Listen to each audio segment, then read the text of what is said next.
The following content is provided under a Creative Commons license. Your support will help MIT OpenCourseware continue to offer high-quality educational resources for free. To make a donation or view additional materials from hundreds of MIT courses, visit MIT OpenCourseware at ocw.mit.edu.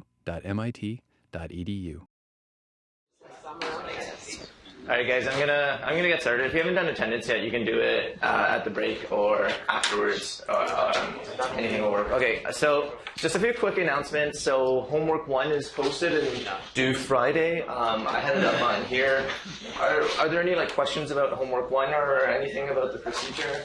So Lee Marie is going to have office hours shortly after class, 4:30 to 5:30. In E51 145, so if you have any questions, you can ask her as well, or you can ask me now if you think they're applicable to the general class. Okay, cool. So I'm going to proceed then. So I hope, so most of you I think have started playing in the online tournaments. I hope you guys, if you haven't, I hope you plan on starting soon. I hope they've been fun so far. Okay, so today I'm going to focus more specifically on poker itself. I know last class I talked about a lot of general concepts on decision making and how to think about exploiting your opponent versus playing in a Nash equilibrium way. Today I'm going to focus mostly on poker and try to give a lot of hand examples, and I'm going to introduce post-flop play, which I didn't really talk about last time. So basically what happens after you see the flop. Okay, so I'm going to just start with an example hand. So we get ace-queen offsuit in hijack -1. So I think I called it low jack in an earlier slide in last class, but basically it's 4 away from the button. So it's how many people, the thing that matters is how many people behind have cards and could be left to act. So we raise a bit bigger than 2.25 big blinds, but I'm not going to nitpick that for now. So we're a bit deeper stacked, so we want to build a bigger pot because we think we have an advantage, I guess. Okay, so it's folded to both blinds and both blinds call. Okay. So the flop comes 9-8 deuce. So we sort of missed the flop. And the small blind checks and the big blind checks. Okay, so what happened is clear so far? Okay, so now we have a decision here essentially. So first I want to talk about checking to the pre-flop aggressor. So this is sort of a conventional way to play. So they both check. So we were the pre-flop aggressor. So in this case, I mean by pre-flop aggressor, the person who put in the last raise pre-flop. And the reason why this is significant is because in some sense, we have a stronger range of hands than they do. Because we could potentially have pocket aces, which is the best hand, and is going to be a good hand on pretty much any flop. Whereas it's much harder, it's much more unlikely for them to have pocket aces, because if they had pocket aces, it would be a good play and a tempting play to re-raise pre-flop. So basically, they're sort of just recognizing the fact that, on average, we're going to have a better hand than them, so they're going to check to us and let us bet. Because in general, on average, they would prefer if the pot was smaller, and we would prefer if the pot was bigger, because our range is better. So, so they both check to us, and, right, so let's say they had a pretty good hand. Let's say small blind had 10-9 suited or something, which is the top pair, so the highest pair on this board. That's a pretty good hand, but that's still a hand that loses to pocket aces, and there's still the risk if he bets out with 10-9, we could just raise, and then he has to be worried, do we have pocket aces? There's basically always going to be this worry of pocket aces and pocket kings and just big pairs that he has to worry about that we have to worry about less. Occasionally someone there probably should slow play pocket aces pre-flop and just call, but most of the time it'll be a better idea for them to re-raise to get more money in pre-flop. So that's why they both check to us. So now we have the opportunity to bet or to check back. So let me first talk about how big to bet if we decide to bet. So here we bet 200 into 375, which is about half the pot. And so between betting big and betting small, it's sort of the same principles I talked about last class between raising big and raising small pre-flop. So the advantage of betting small, so the disadvantage of betting small is that you give your opponent better odds to call. So like, let's say they have, I don't know, like Jack 10 here, a hand that's losing to you, they have a better odds to call and a cheaper price to call to see another card to try to beat you.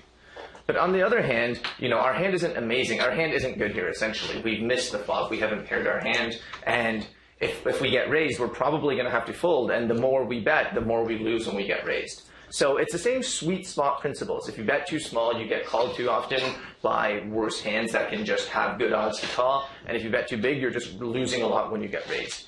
So a good rule of thumb is to bet half the pot on the flop, and then like a slightly bigger percentage on the turn, like 60%, and then an even bigger percentage on the river, like 70% or something. Something like that is about reasonable. You could bet up to like 100% of pot on the river. So I'd say just somewhere between 50 to 100% of pot is a good amount to bet, and the fraction should increase as you get closer to the river.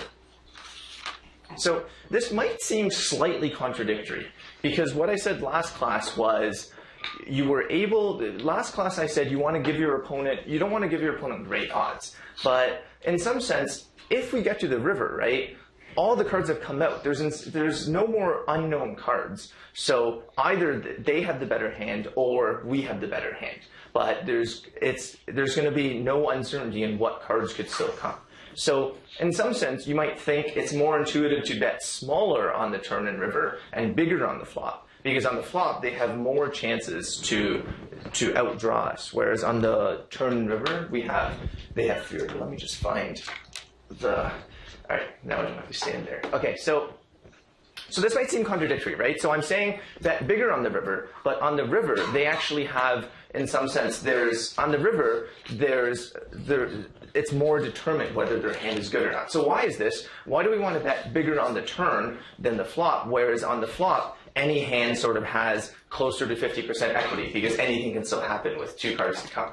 So the main reason is because when you bet the flop, they're not just deciding to call your flop bet for the equity there. They also potentially have to call a turn bet and a river bet.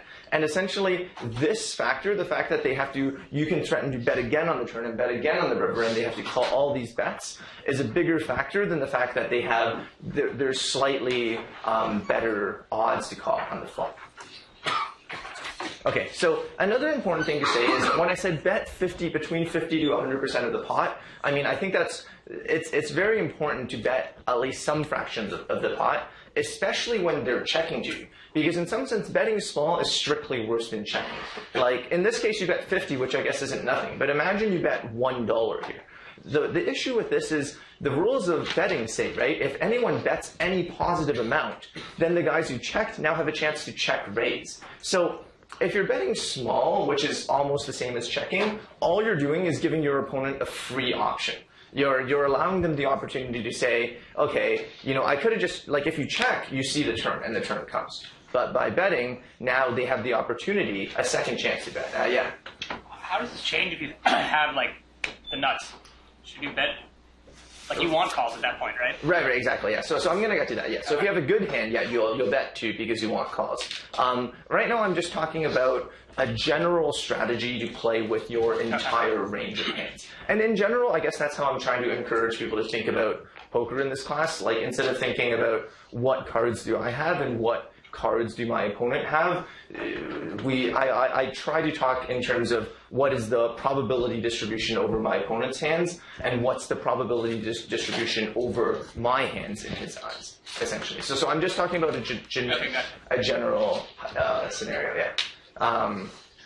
Okay, cool. So, right, so you never want to bet too small, basically. It's better to just not bet. There's no point to bet really small because you're giving away a free option. Okay, so yeah, so this is what I just said, essentially. Because remember, just because they checked doesn't mean they have bad hands. They're often checking regardless for the reasons I described earlier. Okay, so in this situation, with ace-queen offsuit, I think both betting 200 and checking are reasonable plays. And let's analyze the advantages and disadvantages of both. So the advantage of betting 200 is that you don't give some garbage hand like king-jack a chance to outdraw you. So in this situation, if we bet 200, probably if someone had king-jack, they'll probably just fold because it's almost one of the worst hands on this board. And if we bet 200, then they're going to fold, and then we could just win the pot right there. If we don't bet, maybe the turn will come a king or a jack, and they could beat us.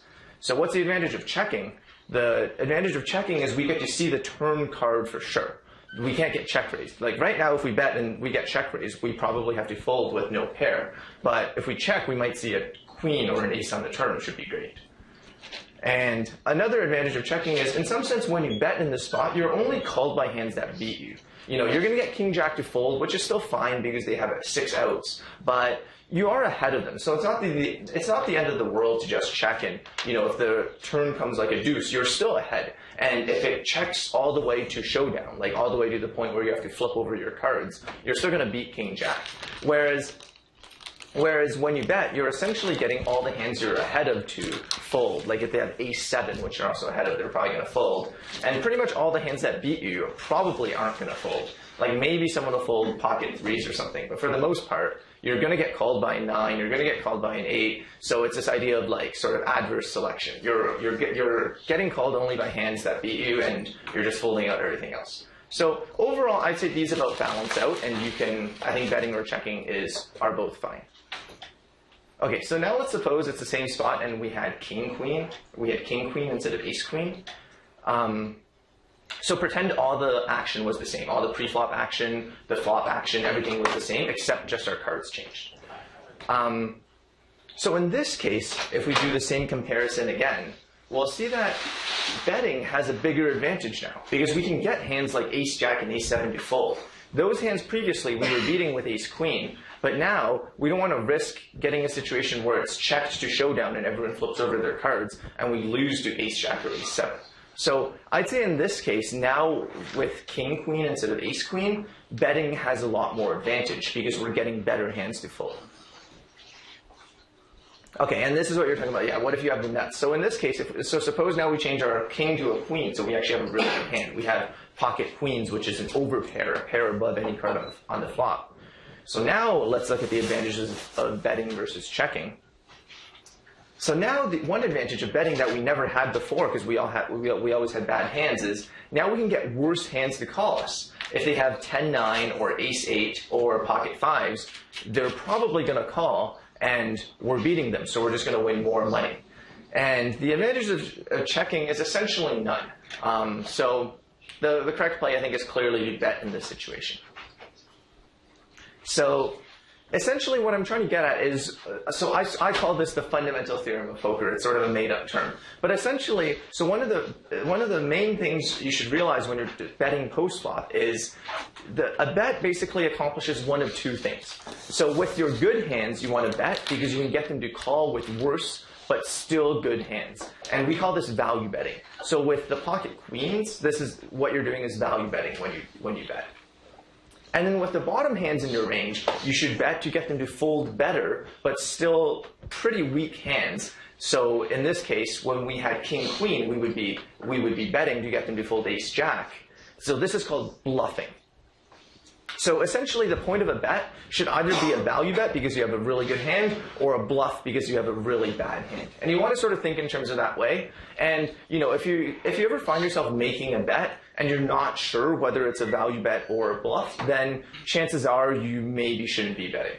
So with the middle hands in your range, you should check, because if you bet, you fold out all the weaker hands and you keep in all the stronger hands. Okay, does that make sense? So this is like the fundamental concept in poker, essentially, that we should try to realize. Okay, so I sort of made this diagram. So the best hands are at the top of the rectangles, the worst hands are at the bottom. So once again, we're thinking in terms of our entire range of possibilities. So post-flop, we want to sort of, so that's on the left. Post-flop, we want to bet the best hands, bluff the worst hands, and then check things in the middle. And then pre-flop, basically we fold all the bad hands, and then we raise, or if someone's already raised, we re-raise the best hands, and we just raise the pretty good hands. I'll talk more about pre-flop in a future lecture. But I just wanted to contrast this because I don't want someone to think, you know, if I have 7-2 offsuit pre-flop, I should be bluffing. Because it's a different scenario, because pre-flop you're choosing what percentage of hands to play, and it's strictly better to just choose the best 30% or the best 40% instead of choosing the best 10% and the worst 10%.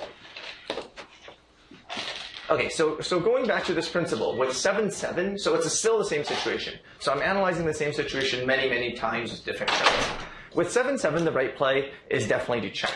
Because so with ace-queen, it's in a similar spot to ace-queen in that it's also, you get called only by better hands and you mostly only fold out worse hands. But with ace-queen, at least there was the advantage that if they called with like an 8 or a 9, we could turn, we have more chances to beat them. We could turn an ace or a queen and win more money, or alternatively, we could like turn a jack, which gives us a straight draw, and try to bluff them off of their 8 or something. Whereas with pocket 7s, there's less room to play. So I think with pocket 7s, you should definitely check on this flop.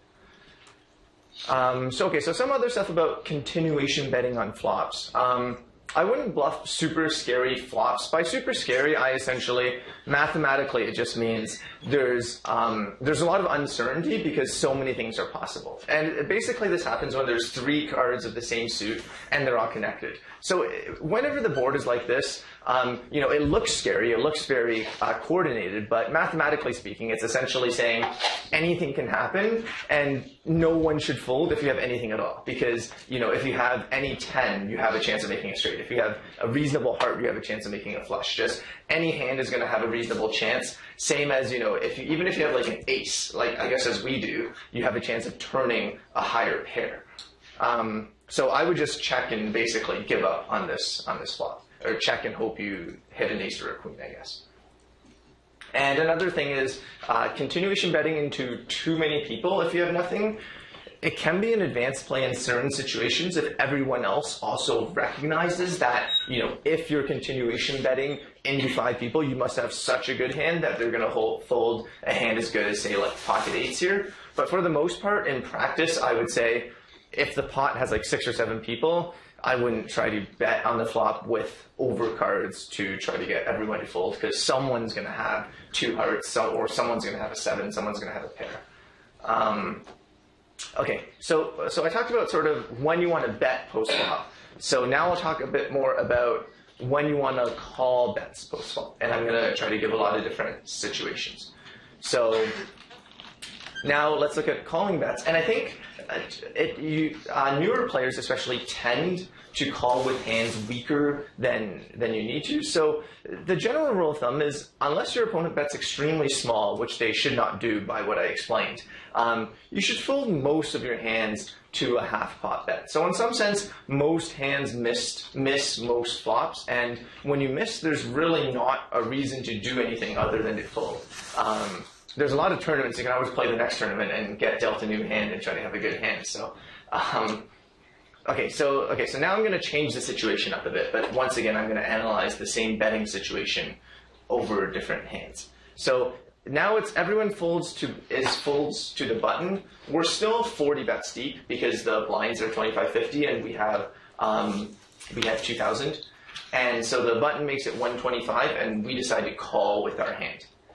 Okay, so let's say we have queen 9 suited in this case, and okay, let's say the flop is 10-7-2. So we check as a form of respect to the pre-flop raiser, and then they bet half pot. So here, this is a situation where, we've got no pair, no draw. I guess we have an overcard. We have an overcard in the queen, and we can turn a pair of queens to beat his pair of 10s, but that's only 3 cards that help us. Basically, the correct play is just to fold. You essentially have nothing here. You have some, speculative straight draws where if you hit a jack and then an 8, like if you have 2 cards that come for you, then you could hit a straight. But for the most part, we've got nothing. We just fold. Here are some other situations where you should just fold. So here we have ace high, but the board has 3 pretty big cards, and there's a decent chance he's going to have one of them. And if he doesn't, he's going to have like queen 10 or 10-9 or something with straight, or some kind of straight draw with a lot of outs. So there's just no reason to play hands like these. So it's totally fine if you lose a lot of hands, as long as you win more chips on the hands that you do win. So just fold this, not much reason to play. Here you have, this board is a bit better for you. You have ace-9 high on a 6-high board, but there's a lot of straight draws, and there is a flush draw, a spade flush draw on this board, so I would still fold. Here we even have a pair, but this is an example where I think I'd fold even though you have a pair. So we have a pair of nines here, which is decent, but once again, there's 3 hearts, and it's easy for him to make a flush or make a straight. And even if he doesn't, we're gonna have to check to him on the turn, check to him on the river, and then they can bet, and then we have to decide whether to call or not. So just overall, it's gonna be tough to play. And this is what I'm talking about being out of position. So we have to act first on every street. So it's going to be tougher to make good decisions. Okay, so now we're getting some better hands, but I think I would advocate still folding these. So here our hand it's not bad. We basically got a 4-out straight draw, which is usually called a gut shot. You need to hit an 8 to turn a straight. And also we've got diamonds. If we hit 2 diamonds in a row, we can make a flush.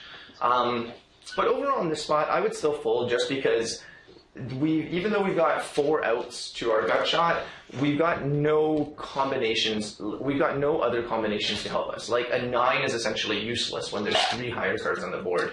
Turning a 9 doesn't help us at all. Turning a 7 doesn't help us at all. And furthermore, even if we turn an 8, it's possible. So if we turn an 8, then Queen 9 makes a better straight than us, and also King Queen, which already has a straight, is a better straight than us. So even when we hit an 8, we're not even 100% sure we're going to win the hand, and we could just put our chips in after hitting an 8 and lose all our chips. So I would fold this as well. 4-out gut shot is pretty bad unless you have other stuff to go with it. Okay, so in this case, we have a better straight draw. So in this case, we have an 8-out straight draw because an 8 gives us a straight, 8 through Queen, but a King also gives us a straight. We have 9 through King. But in this case, I would still recommend folding just because if a King comes, then we do have a straight, but we lose to any ace. So 10, Jack, Queen, King, Ace is going to just be a higher straight than our 9 through King straight. So even though we have a lot of outs, the outs aren't that good, and it's possible once again, we make a second best hand, which is the worst possible situation in poker because you're going to put a lot of money in and you're going to lose. Okay, so this is another example I would fold. Pocket 5s on Queen, Jack, 10s. You have a small pair. You started with a small pair, but you didn't improve at all. The flop did not help your hand at all, and it most likely helped your opponent's hand. Okay, so here's a question you can ask. So in all these spots I say fold, but what if I think bluff raising will work? What if I think I can get him to fold if I raise? So what I want to say is when you're bluffing on the flop, it's usually because you have some kind of draw or some kind of nice speculative hand that has a chance of turning into a good hand. And all the examples I showed, not only are our hands bad, there's not that many good cards for us, with the exception of maybe the 7-9 hand, where if you turn an 8, it's pretty good.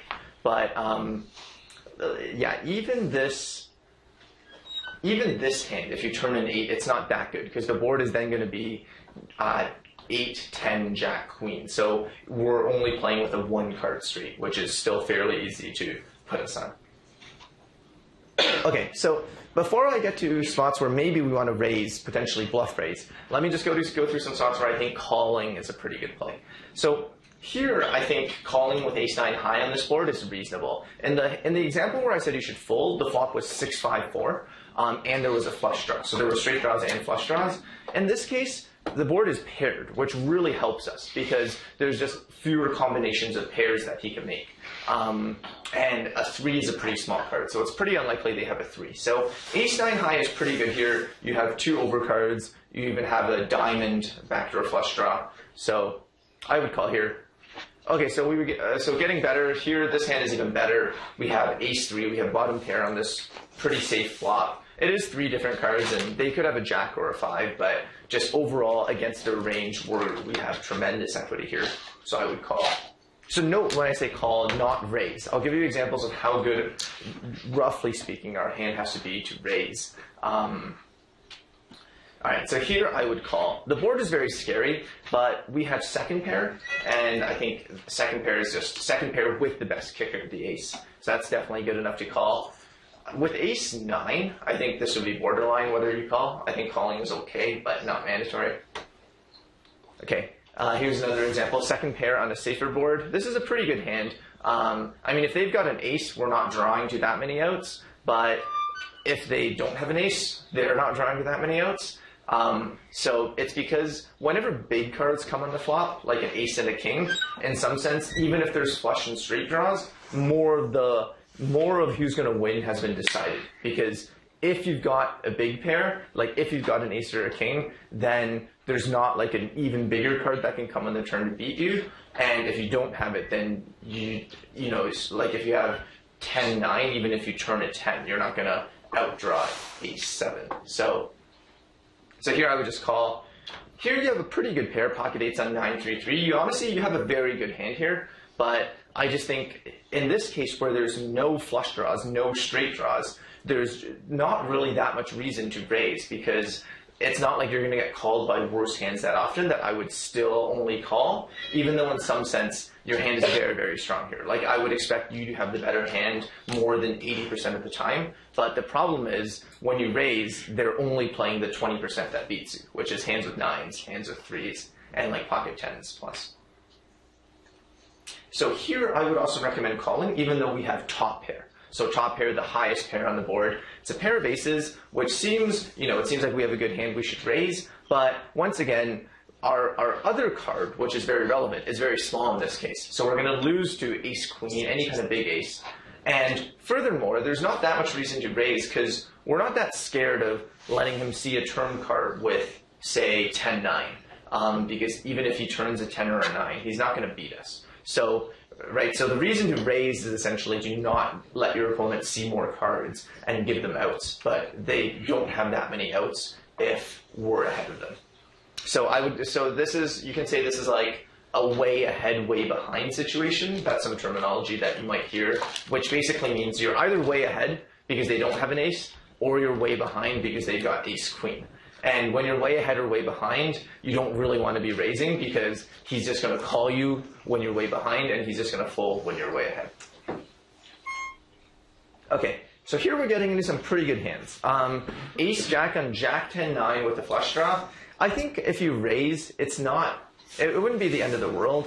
The issue is I think 2,000 chips when the blinds were only 25-50 is still a bit much to put in your entire stack on this flop. And just because even though you have top pair with the best kicker, there's a lot of straights, and even if let's say they have like queen 9 of hearts, a hand that's behind of you currently because they only have a pair of 9s, there's just going to be so many straight and flush outs they're going to have that you're never really getting it in ahead of equity by that much. So I would just call and see what the turn is.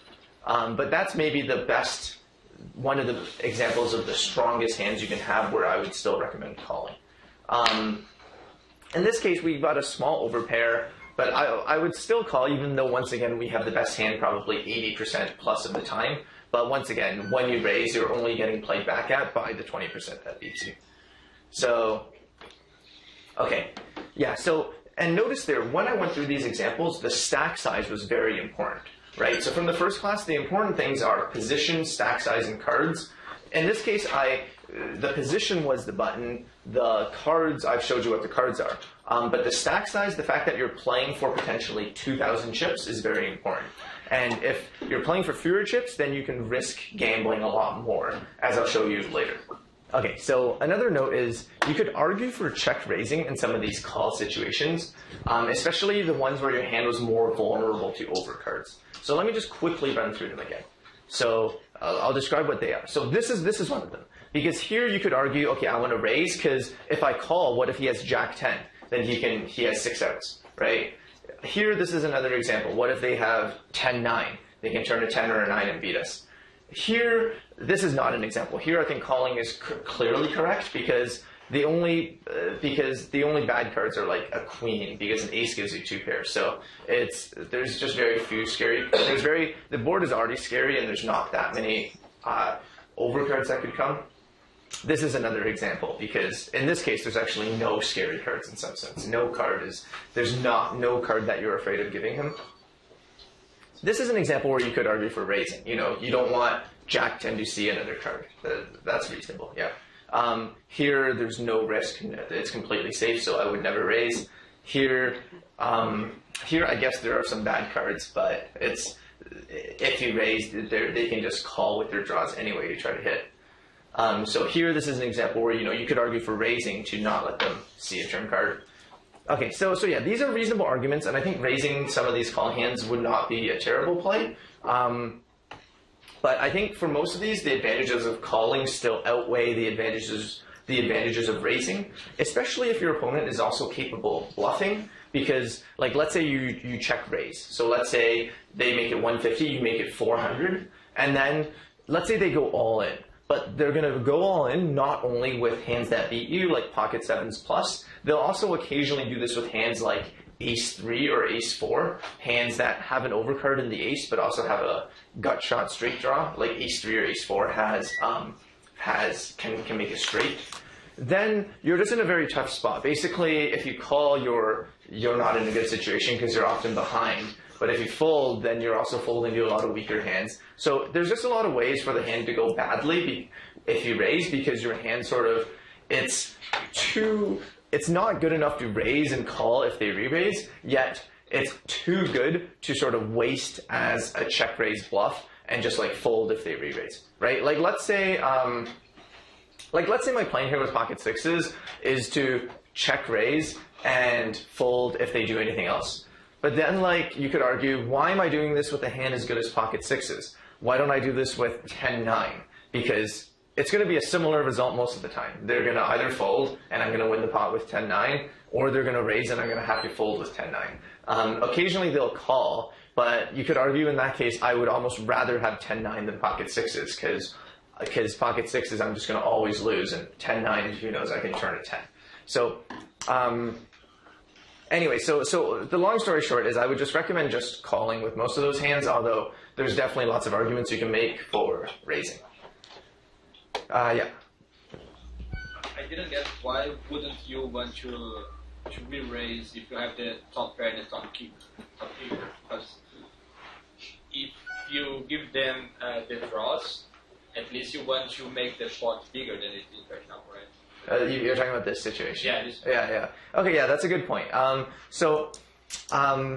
Yeah, I think that the main reason is just your overall equity against their range is pretty low on this board compared to an average situation if you have top pair, top kicker. Like if the board is Jack 7-2, your equity against their range is probably something like 85%. Whereas on this board, your equity is just overall a lot less. There's a lot more hands that beat you, so there's a lot higher probability that if you raise and call and put all your money in, that you're behind, basically.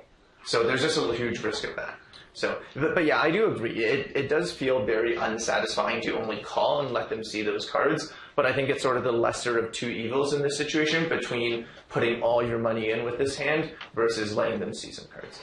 Yeah. All right, cool. Okay, so just how good does my hand have to be to raise? And the question depends on the effective stack size. But when the effective stack size is fairly deep, so let's say 40 big blinds, I think is about 40 big blinds or deeper. So, you have a lot of chips, you're playing for a lot of chips relative to the blinds. You need a pretty good hand to want to put all your money in. So a general rule of thumb is 2 pair or bigger. And yeah, once again, this is only applicable when the effective stack size is large. And a lot of the online tournaments, especially the ones where the blinds go up quickly, the effective stack size can be around 10 or even lower pretty quickly. Yeah. How much do all of these decisions depend on their position or your position? Okay, that's a very good question, actually. Right. So in this situation, so the answer is essentially, yeah, it depends a lot. The examples I gave are specifically for the button. Yeah, so I would say if they were under the gun instead of the button, you need to play somewhat differently because because on the button, they're gonna have 55% of hands, and let's say here, like 10-9 is a possibility.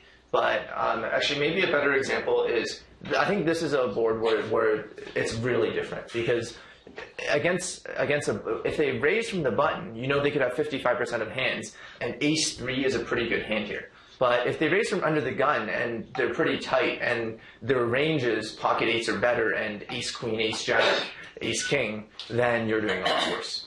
Yeah.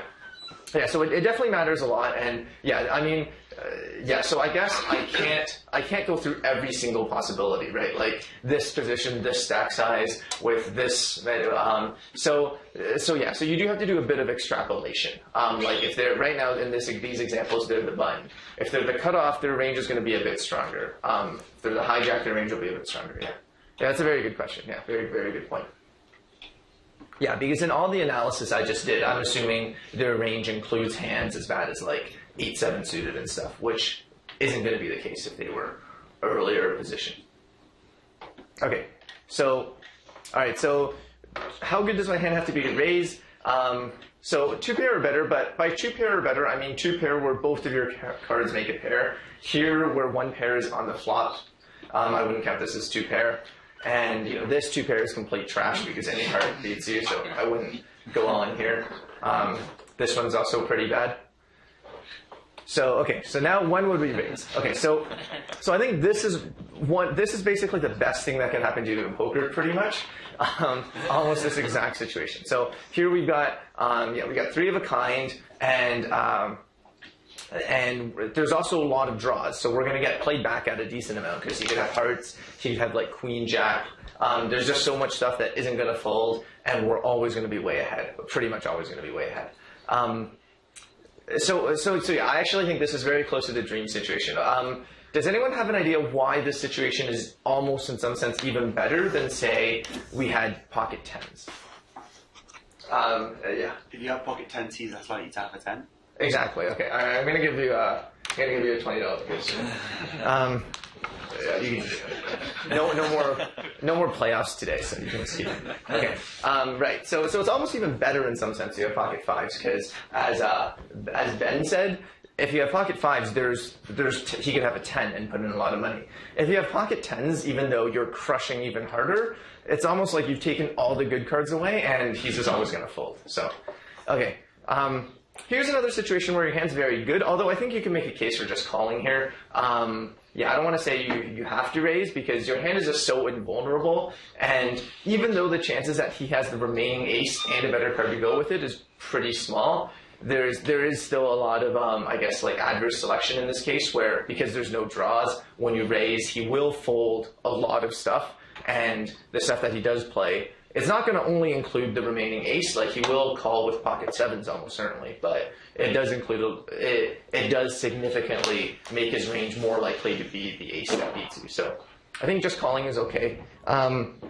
Here, obviously, you have the best possible hand. Although once again, I think just calling as a sort of a trap is reasonable. Although I would advocate just raising. I think it's the simpler play.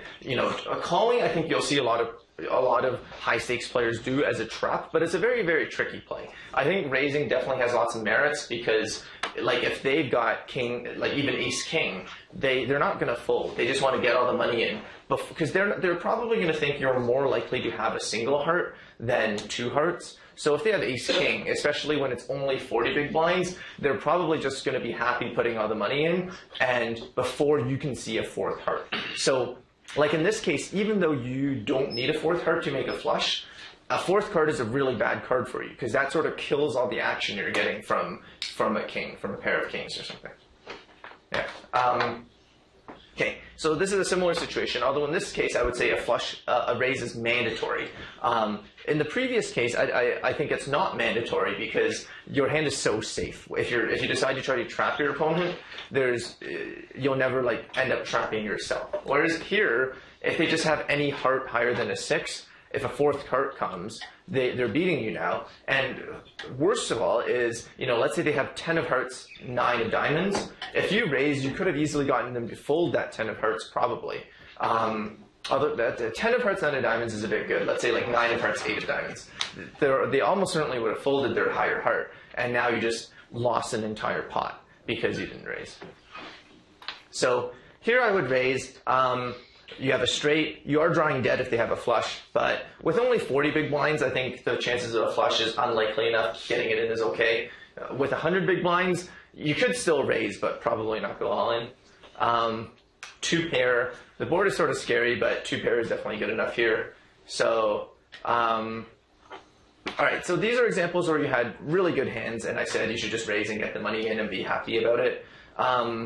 So do I need such a good hand? There's some other situations where a one pair hand is sort of good enough. And so coming back to the ace-jack example you asked, so we'll see some of that.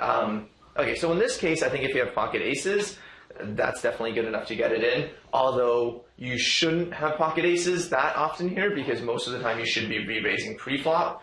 But you know, if you decide not to raise pocket aces pre-flop and you end up with it here, then I guess raising is good. You're going to be having the better hand. Although, you know, if you were trapping them pre-flop, maybe you just want to trap them again and call again, since there's not that many scary cards. So here's an example of an ace-jack situation where I think getting in is fine, just because there's still draws and there's still lots of worse hands that will give you action, but overall your equity against their range is much, much higher on Jack 7 deuce than Jack 10 9. So I would just raise and be happy getting in 40 big blinds here. Here's a similar example, King Jack, but we've also got the second best flush draw, so it's just very hard to get it in bad. Okay, so we'll see some examples where we have fewer chips. So in the last case, all the hands, we essentially had 40 big blinds, essentially had a lot of chips. So now let's look at a situation where all the players, so we only have 1250 to start the hand. So that's 25 big blinds. And, okay, so in this case, even if you got top pair with a mediocre kicker, I would just be prepared to go all in because we were risking a lot fewer chips. We're risking a lot fewer chips relative to the blinds. So here I would just go all in. So here are some, so I'm showing you some examples where, you know, if I'm 40 or more big blinds deep, I wouldn't be happy getting all my money in. But when I'm only 25 big blinds deep, I'm very happy to get all my money in. This is another example, top pair, top kicker. It is a scary board in some sense, but you just got to gamble for it when the pot is already so big on the flop relative to your stack. Same thing again here. So earlier I had some examples of this similar to this where I said you just call, but when you've only got 4 to 5 times the flop, 4 to 5 times the pot on the flop, I would just go for it. Okay, I'll quickly run through this section. This section. This is a slightly more advanced play where you don't check to the pre-flop raiser. So this whole time I've been talking about checking to the pre-flop raiser as a form of respect, respecting that the pre-flop raiser's range contains aces and yours probably doesn't. So when do we want to lead? So from a theoretical point of view, so from a trying to play optimally point of view, essentially we want to lead flops that hit our range better than his, even though his range contains aces, which is like a universal best hand. So they're rare, but they do exist. And I think it's okay if you never lead, but I'm going to quickly run through this section, showing some examples where I think leading is fine. But I think it's an advanced, unnecessary play. So, okay, so here's an example. I hope this is visible. So we're pretty shallow here. So most of the situations where leading is good, you're fairly shallow. So cutoff, one from the button makes it 1200 at 300, 600, and there's antes. So we call with 9 deuce suited with 4.5 to 1 odds. Okay, so here we flop 2, 5, 6, and I lead a third of pot, planning essentially to get all my money in. Because we're so shallow. Like I only started the hand with 10 big blinds. Essentially any pair is going to be good enough to get all my money in. Although maybe not if he raised from under the gun. But from cutoff, I'm happy to put all my money in against this. So what's the rationale? So our hand's good enough to put all our money in, and it's essentially a better flop for our range because we're short enough where the immediate equity preflop means so much to us that we're calling a very wide range of hands. Basically, a lot of hands that includes 2s, 3s, 4s, 5s, and 6s. Whereas his range, he opened from button, he opened from cutoff. You know, even though it contains more monstrous hands than ours, like pocket aces, it also just contains a lot of hands like Jack 10, Queen 10, basically hands that don't connect with this board, because if he had 6-5, he probably isn't going to open. At least I don't think by my recommendations he should be opening 6-5, whereas we can have hands like 6-5, we can have hands like 4-3. So I lead here. So it's basically essentially saying, I'm no longer respecting you because the flop came in a very specific way where now my range of hands is actually better than your range of hands. So I'm essentially the pre-flop aggressor. And I'm going to bet and try to make the pot big and force you into a tough situation with your weaker range. And we can play like this with our good hands and with our bad hands, like 7-3. We have a gut shot, but we can bluff with it. So here's another example. So under the gun raises, we call with ace-9 suited, which I think is a bit speculative, but whatever. We decide to call, and we lead a 10-7-5 flop where we have a flush draw. And once again, I think it's reasonable. So it's deep. It's fairly deep, but we can have, even though they can have aces, we can have more hands like we can have more pocket 5s, pocket 7s type hands than him who might not open those. And also, he almost certainly isn't ever going to have 9-8 of diamonds or Jack 9 of diamonds, hands that are basically monstrous draws, whereas we can.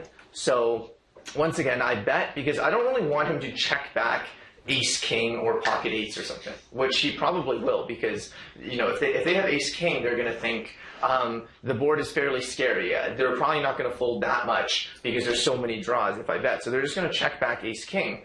And that essentially has two problems. Is we're not beating ace-king unless we improve. So by betting, we just make the pot bigger against ace-king and 9s, and we can get them to fold. Whereas if we check, it might just get checked down. So one caveat about leading, though, is if your opponent knows leading is part of your strategy, then your range is significantly weaker when you actually check. So as a result, if your opponent knows you're the type of player who, let's say on a, so this is really getting next level, but if they know that you're the type of player who will lead a lot of your hands on a 2-5-6 flop in this specific situation, then when you check to them with a hand like Jack 10, they can basically just bet and know you'll almost certainly fold because you're leading a lot of your good hands. So that's another caveat about leading. It's very tricky to balance correctly because you need to, if you're leading bluffs, you need to also lead some good hands to balance it out, but then you also need to check some good hands occasionally to balance out all the bad hands you're checking so that your opponent can't just bet for free. So it's a very tricky play. I wanted to quickly run through it to just say it's out there and, when you watch poker and you see people not automatically check to the pre-flop aggressor, sort of give you an idea of why. But it is a fairly advanced and tricky play, and it's easy to make mistakes leading, which is why I think, I think it's fine if throughout this course you never lead. Okay, so now I'm going to talk about some implied odds and reverse implied odds. So here's the situation. So note that, so we have the worst hand in poker. We've got but we've only got 3 big blinds, okay? And hijack raises to 2,400. So the question is, do we want to call in this situation? So we're putting in 1,600. So we can do a quick equity calculation. So if we call, we're all in.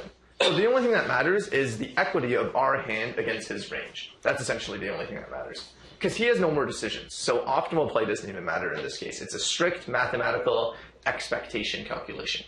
And we're actually, so we need to call it 2 big blinds. So 1,600, that's 2 big blinds to win how much is already in the pot. Is 5.5, right? 5.5 big blinds. So they made a big raise here. They made it 3x. So we need 2 over 7.5, which is 27% equity. And if we put them on a reasonable range from that position, we have 28% equity, which is enough to call. So I think calling is a fine play. Okay, I'm not making fun of this person, who I think probably was me. Calling is a fine play. And so now, but I want to emphasize, okay, so if calling is a good play because it's positive expectancy, why don't we call when we have more chips?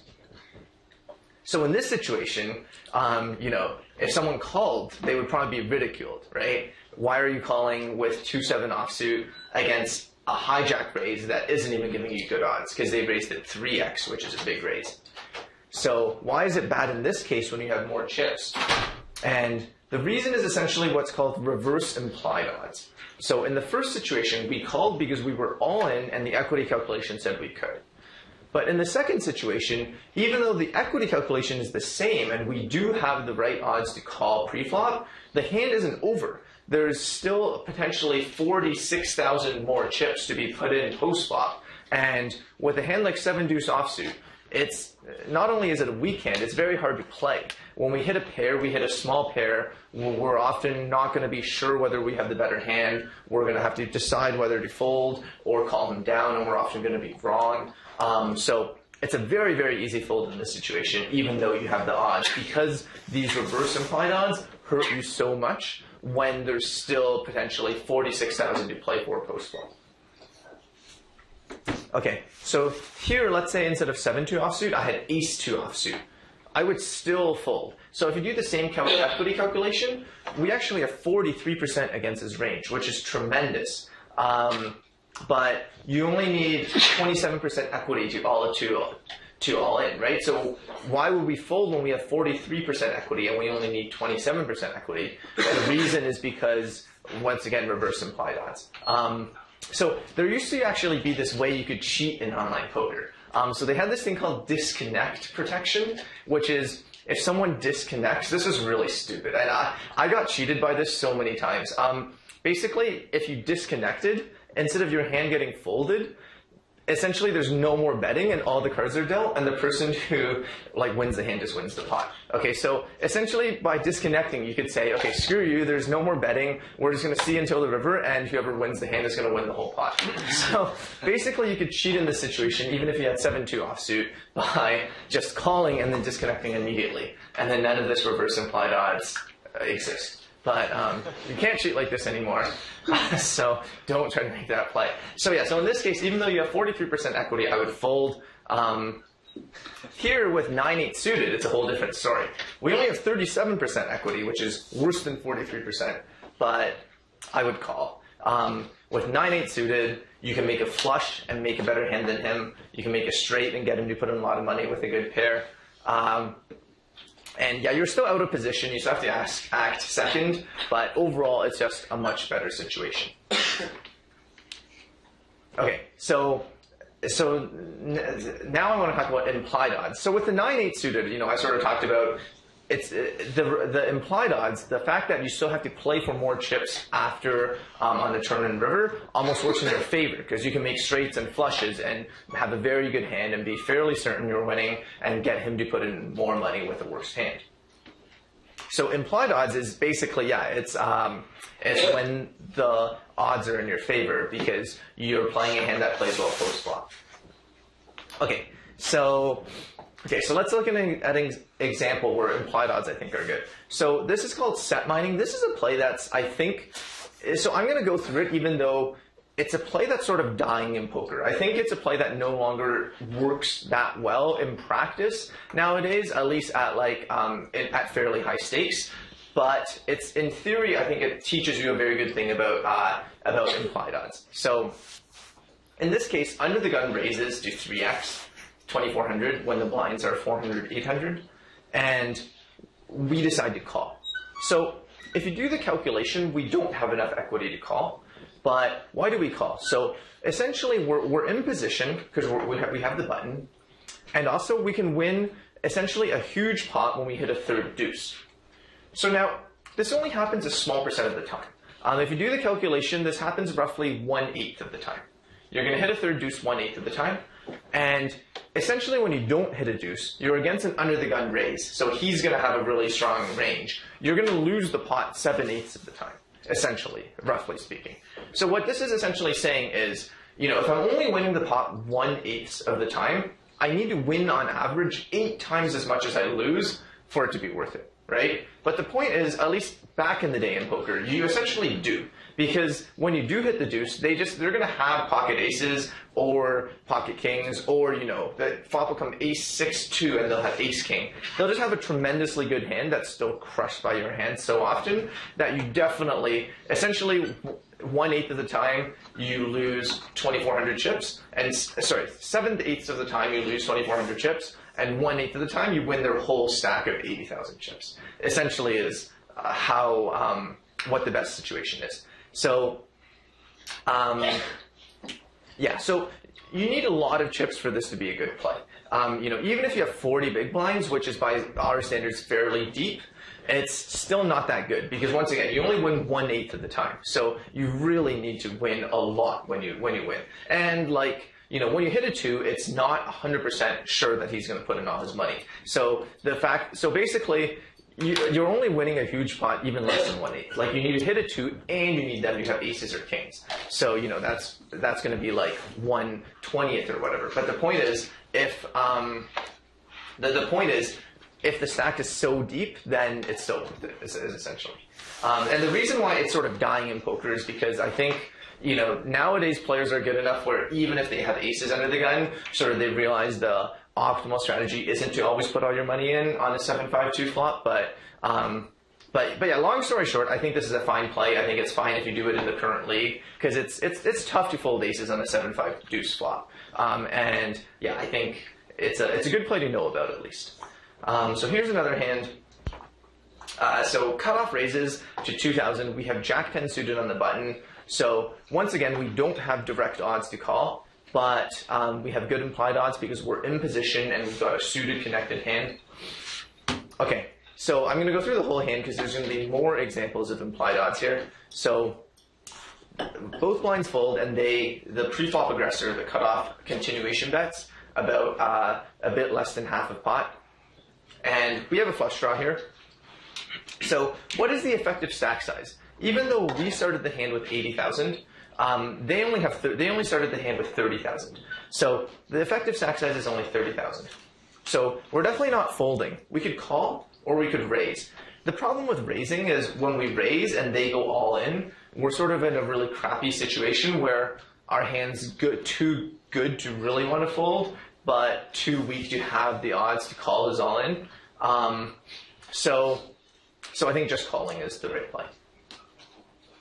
And yeah, and raising gives him the opportunity to re-raise all in. If we call, he can't say, oh, guess what, now I'm putting in more chips, right? So, okay, so we miss on the turn, which kind of sucks, and they bet fairly big. They bet 8,000 into 12,000. So let's do an analysis. So, okay, so a simplifying assumption, let's assume they have it, okay? Let's assume we model them as fairly tight. When they're making this bet, they've got us beat. We're not going to win the hand by rivering a jack or a 10. We need to river a diamond. So essentially, let's assume they just have ace king, or they're going to have a pair of aces at least. So we need to call 8,000 to win 20,000 in the pot. So we need 8 over 28, or 29% equity. And if you count, there's 9 diamonds out of 46 cards. So we only have 20% equity, and we need 29% equity. But I would still call. So because when we call and we hit our flush, we can bet on the river, and there's a decent chance that we're going to get called. Whereas if we call and we miss our flush, we can just happily fold. Does that make sense to everyone? So we don't really have the odds to call here, but we call because we can, if we hit our diamond, we can go all in on the river, and there's a decent chance they're going to call us and we're going to win more money. So we actually do have the odds, essentially. We have the implied odds. Okay, so here's a similar scenario. So pretend the same thing happened, but this was the situation instead. In this case, I think we should definitely fold. So what changed was, instead of having 2 diamonds on the board and 2 diamonds in our hand, now there's 3 diamonds on the board and 1 diamond in our hand. So it's worse for many, many reasons. So one is when you only have 1 diamond in your hand and there's 3 diamonds on the board, the board, if they have like ace king, it's going to be more obvious that we probably have a flush if we bet on the river and they have like ace king. So they're probably just going to fold ace king. So we're not going to get paid off when we hit the diamond. And even worse, we're not even drawing to the best hand. Like, what if they have ace king with the king of diamonds? Then we're just crushed. We're drawing dead in this situation. There's no cards that can help us win. So that's just such a huge risk. So yeah, and also a small thing, but the board is paired. So it's possible they have like pocket aces or ace 5. They already have a full house. And even if we hit the best flush, we're not going to win. Okay, so Okay, so that was a good example, I think, of when you have the implied odds to call with your draw to try to hit, when you don't have the implied odds to try to hit. But we can also bluff with draws. So in all the examples I gave you before where you check raise the flop, we had a good hand, right? But obviously this is predictable. If they know that we only check raise their flop bet with 2 pair or better, they can just fold whenever they have 1 pair or worse, right? So draws, not only are they good for implied odds purposes where you call and then only put in more money when you hit, they're also very good for bluffing in certain situations. So essentially, what you'll realize is bluffing is sort of equivalent to having a draw in some sense. Because the hands you want to bluff with are the hands that have some draw value. So here's an example. The button raises to 1600. So we're 20 big blinds deep. And we're in the big blind with 10-9. And we call with our 4.5 to 1 odds. Okay, and the flop is Jack 10-5. So we've got what I would consider a good draw. So a good draw, I would say, usually means either an open-ended straight draw. So 4 in a row to a straight. So there's 8 potential cards that complete your straight. Or a flush draw, which usually has 9 outs. Okay, and then they bet 2,500. And then we go all in this situation. Essentially, we're bluffing. We're hoping they fold. But why is this a good play? So, it seems pretty sane to just call instead, right? Because we can call, we can have perfect information of when we hit, when we don't, and only risk more money if we do. But it's actually also quite a good play to go all in. Because, even though it looks like we have a bad hand to be risking all our chips, because we only have 10 high, the point is, the fact that we have 10 high doesn't matter. Because they're never calling our all-in with like a naked queen high or king high, right? They're not going to call with a random hand. So what matters isn't how good our hand is, in this case 10 high. What matters is how many outs we have against the hands that they call with. So in this case, we're always going to have 8 outs. Even if they have the best possible hand, like pocket jacks, we're still going to have 8 outs. So this is a great hand to bluff with, because if we call, we might just lose the pot to like queen high by the river. Whereas if we check raise all in, it's essentially the opposite of what I was talking about before with like being adversely selected. Here it's just essentially being beneficially selected, because all the hands that barely beat you, he's going to fold. And if they have a hand as good as when they have a hand as good as Jack, it's almost like wasted. They got their Jack with, if they had Jack, they're hoping we have like pocket 8s that only has 1 out against them. But here we have a much worse hand than pocket 8s with 8 outs against them. You can like contrast this with having, say, like 6-5 on the spot. 6-5 is a really bad hand to raise with. You just want to be calling because it's sort of the opposite. Any hand that beats you is going to be crushing you, and you're just going to fold out the hands that are already losing to your 6-5. So 6-5, if you're against like ace-jack, you only have 5 outs, and you have close to 0% equity against pocket jacks. So this is essentially the bluffing epiphany. So when you're bluffing before the river, the thing that matters isn't how good our hand is, it's how many outs we have. Okay, so this is essentially, just me talking about the bluffing epiphany. So you want to always bluff with hands that have a high number of outs against the hands that you get called by. So here's an example of something that's not bluffing, okay? So the cutoff raises to 90, and we call with 7-6 of diamonds on the big blind. And this happens randomly. Sometimes you'll see someone make a play like works, and you're going to see someone make a play like this, and it's going to work, and they're going to look like a genius. So we check to the pre-flop raiser. We've got nothing, but we have a read that they like scratch their ear or something, so they're weak. So we check raise, hoping that they fold. So we get called, and we still got absolutely nothing here, and we bet on the turn because that's the only way we could potentially win the hand. And they call, and then we still have nothing. And as a last resort, we go all in on the river, and a good percent of the time they're going to fold, and we're going to look like a genius for making this bluff, right? So basically this is not bluffing. This is essentially like opening your wallet and giving your money to your opponent. So when you're check raising, you essentially the reason why you were check raising in the first place as a bluff is because you had some chance of making a good hand, and essentially a bluff is because the hand that you could have potentially made, the flush that you potentially could have made, didn't get there. It's not because you started with a hand that could never make anything on this board and didn't get there. So okay.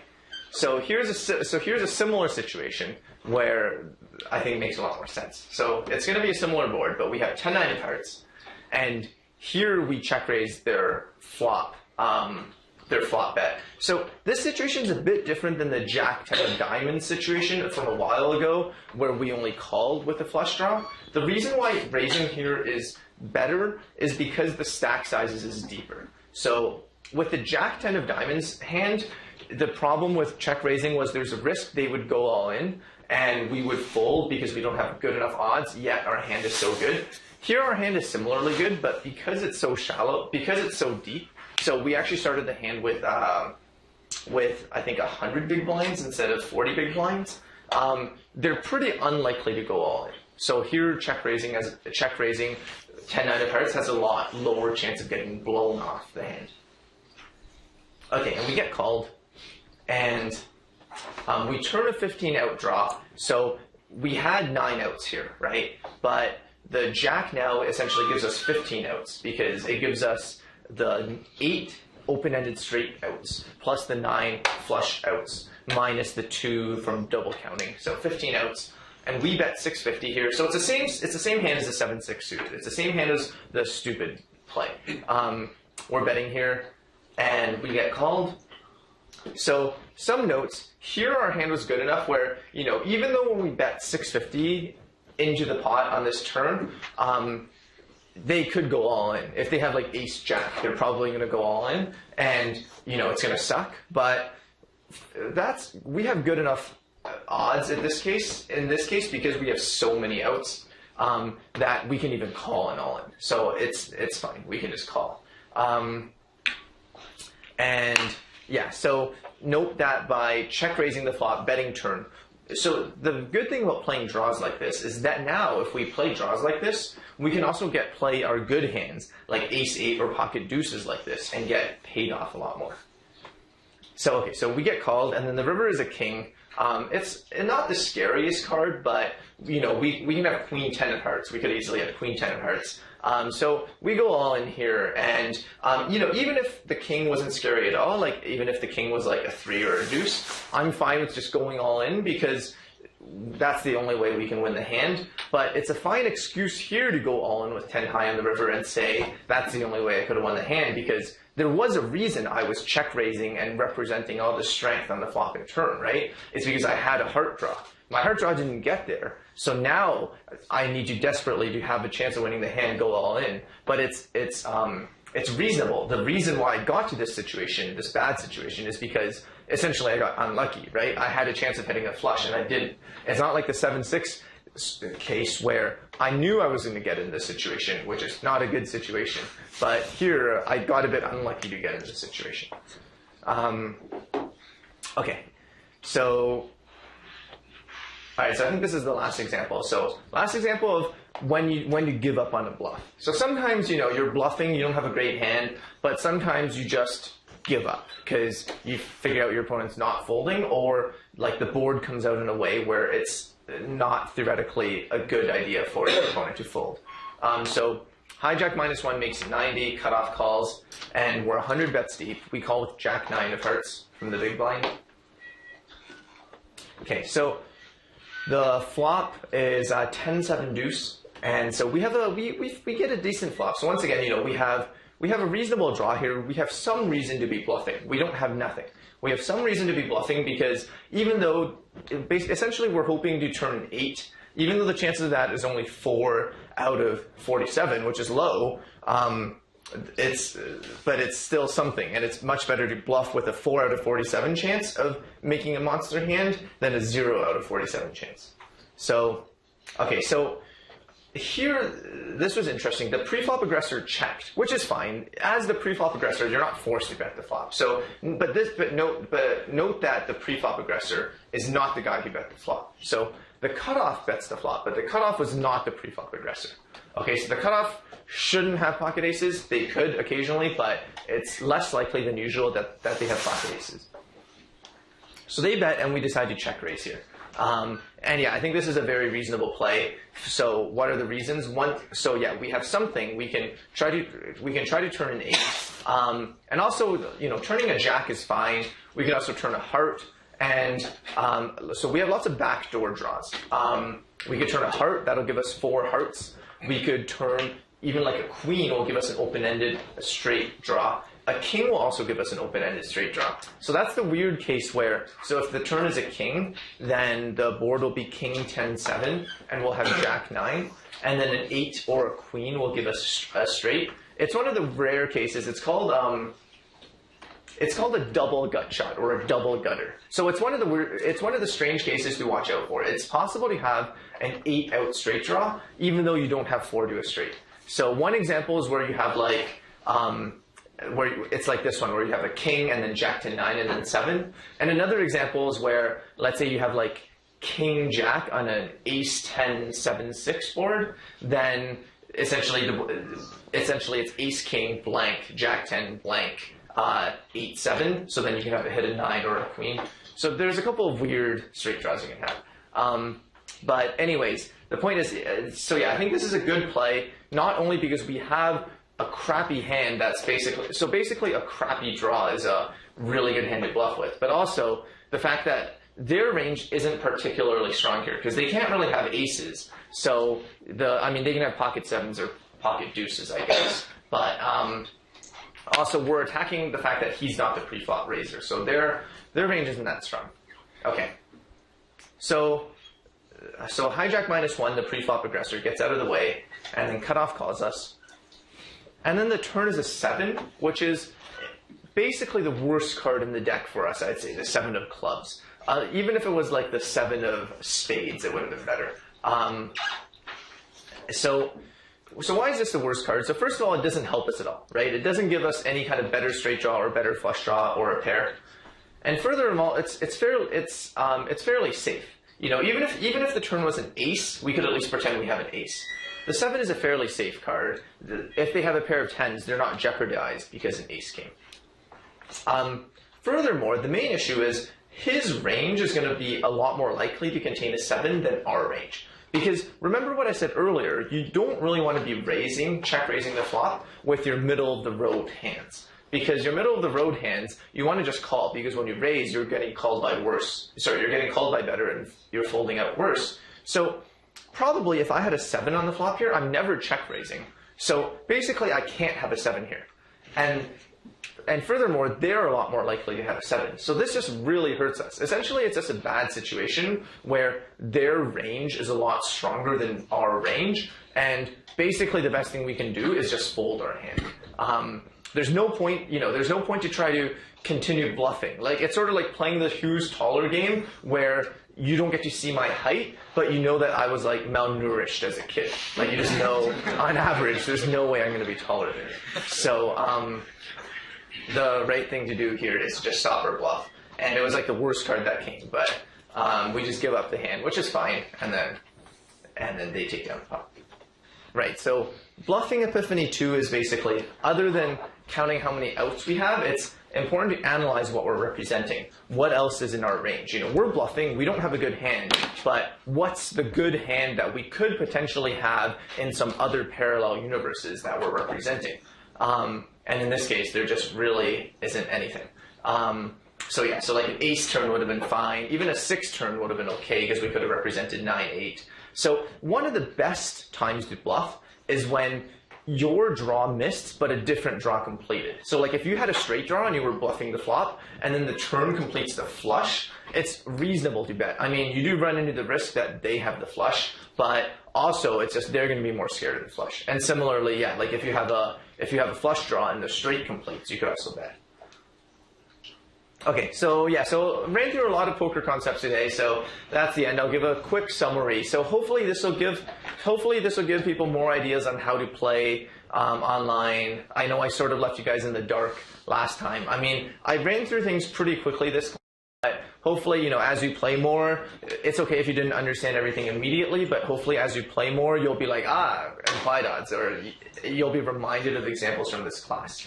So yeah, so we covered continuation betting, the pre-flop aggressor, getting the respect, being able to bet, the fundamental theorem of poker about how you bet your good hands and bluff your bad hands. We analyzed different flops, and I tried to give you a general idea of what sorts of how good your hand needs to be on certain kinds of flops. And yeah, so when I showed you the different flops, you know, what I told you, I didn't like mathematically prove that calling is good or raising is good. It's basically just like from experience and from doing calculations. I know roughly your equity is good enough, but I didn't like mathematically prove it. So you essentially just have to trust me in that sense for the example of flops that I showed you, because I didn't show any calculations. Yeah, we talked about when to lead, we talked about implied odds, reverse implied odds, set mining, bluffing withdraws, and then the two bluffing epiphanies. And yeah, so it's important so basically it's much easier to play good hands than bad hands in poker in some sense, because when you have a good hand, you just bet and hope your opponent calls. But it's important to know how to play bad hands, aka bluff, so that your opponent also might call you when you have a good hand. Because if you're the type of player who never bluffs, then the game is uninteresting, right? So, because then your opponent just always folds whenever you do anything. So that's why it's important to think about the bluffing epiphanies. Okay, cool. Yeah, thanks. And hope you continue to play online.